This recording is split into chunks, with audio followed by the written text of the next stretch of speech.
So here with Greta, we are about a month out from facial Robb Refresh. Okay, Greta had a deep plane neck and facelift with chin augmentation. We did a little work on the eye. Specifically, you have a history of eyelid surgery that had kind of pulled down your right eye, so you didn't look like yourself anymore. We did some fat grafting from your tummy to your face. We did a lip lift. Otoplasty to kind of bring the ears a little bit more closer to the head, along with some laser resurfacing, right? Yeah. And so here we are, 1 month out from the procedure. How was recovery? You know, just like y'all said, the first 3 or 4 days, I was like, oh man, did I do the right thing? And I'm like, nope, I'm gonna trust the process. They say everyone feels this way, and you were right, because I hit like day 4 and I'm like, oh man. And then day 5 is when I was like, okay, I can see a little change. And then it got better and better.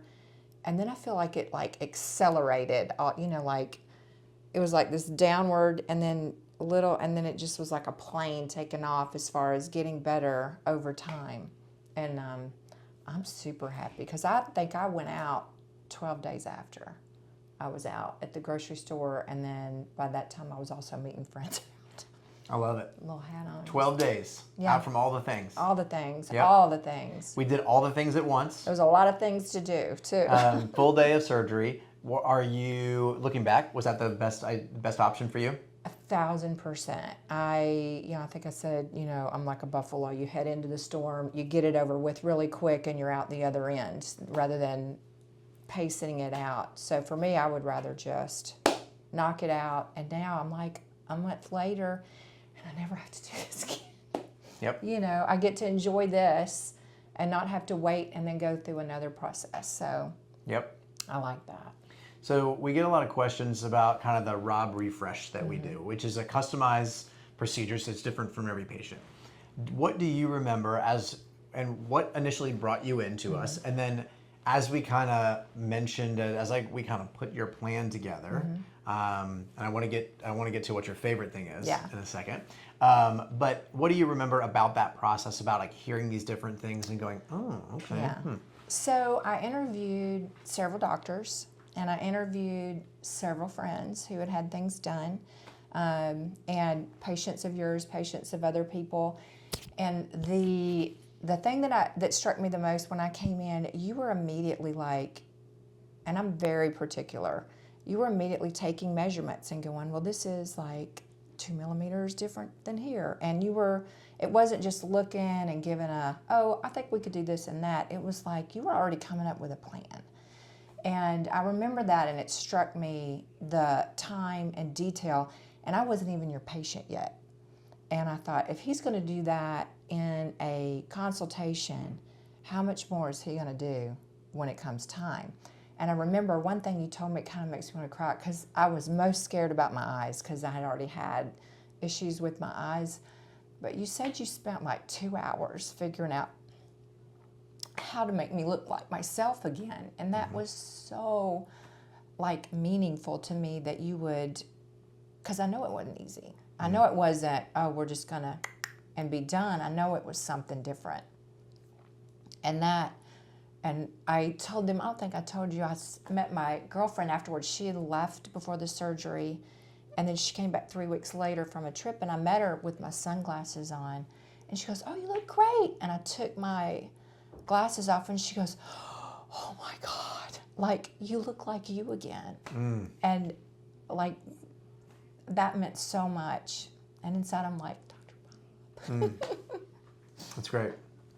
Because you came in, you know, so we met, then I think I saw you another time or two, because the anxiety was building a little bit, especially about your eyes. You were like, we're doing all these things, I'm not worried about that. Yeah. But it's my eyes, because you had, you know, done some things before. Yeah. That didn't end how you wanted to. Exactly. Elsewhere. Yeah.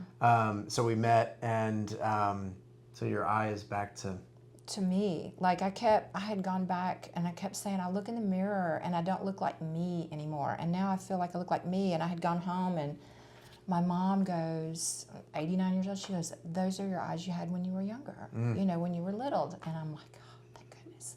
Because, you know, I'm not perfect, but there's something about your identity, you know, and knowing you are who you are, and you look in the mirror and I see myself again. I don't see this old lady, you know, I don't see this slow metamorphosis into something that I'm just not, because I have a very young heart and a young soul, and I feel like now it reflects the energy that I have and just who I am as a person.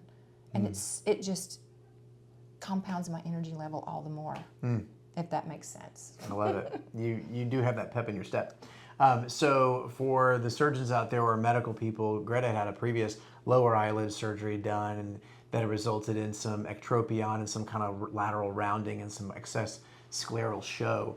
And so I did several things that are pretty standard, but then I actually did several things that weren't standard, that as I was evaluating her eye, that we needed to adjust and to change. And so I definitely had to spend a little extra time kind of thinking outside the box as well as the normal things to get your eye back to normal, which looks great.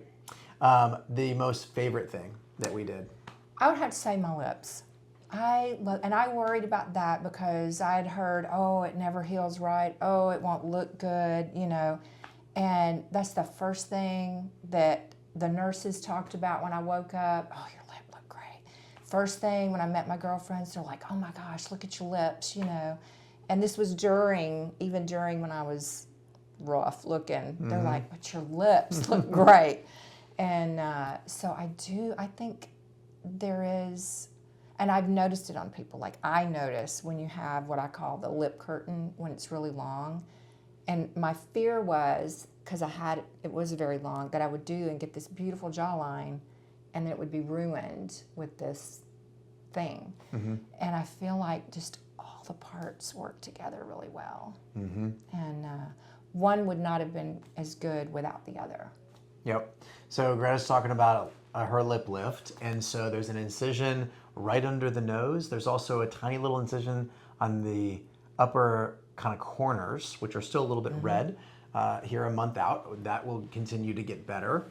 And then were there any other surprises as we were kind of putting your game plan into place, kind of what I think would be best?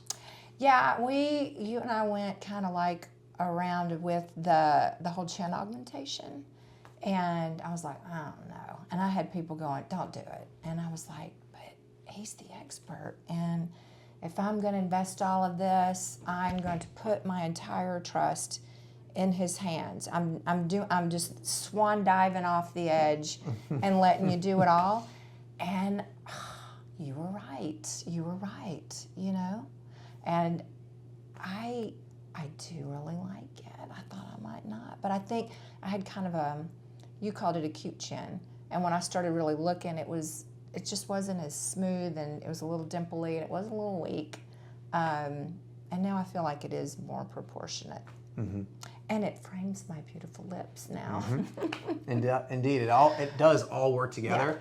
And sometimes patients will say, you know, let's leave that out, and that's fine. But when we do have somebody like Greta who's like, hey, if you think that's going to be the best, the goal is not to make massive chins, but you want to balance the things. And a chin implant actually does a couple things more than just provide anterior projection. It fills this area where you can get some bone loss or atrophy or scalloping called the prejowl sulcus. So now your lift will even look better and last longer because the implant comes over here and kind of fills that area too.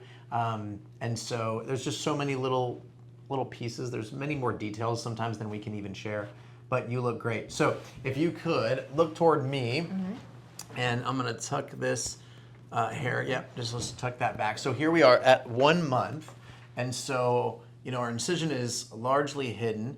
Pay attention to this little freckle down here because we'll show in the before pictures where that freckle started. But there's just no sign of anything. Your jawline looks incredible. And then spin around the other way as well. Beautiful. Now Greta has a really nice neck position and all that. you decided not to do gland work, right? Correct, And correct. so we saw them, but we left them alone, and that did not sacrifice your outcome at all. So everybody's gonna be different on that, but you look so good. So this is a great, just a great story. This is how it should happen, and I'm quickly. so glad that you feel more like yourself. I mean, you're getting me tearing up just hearing about you feeling like yourself again. Yeah, I appreciate you so much. Yeah, thanks for sharing your story.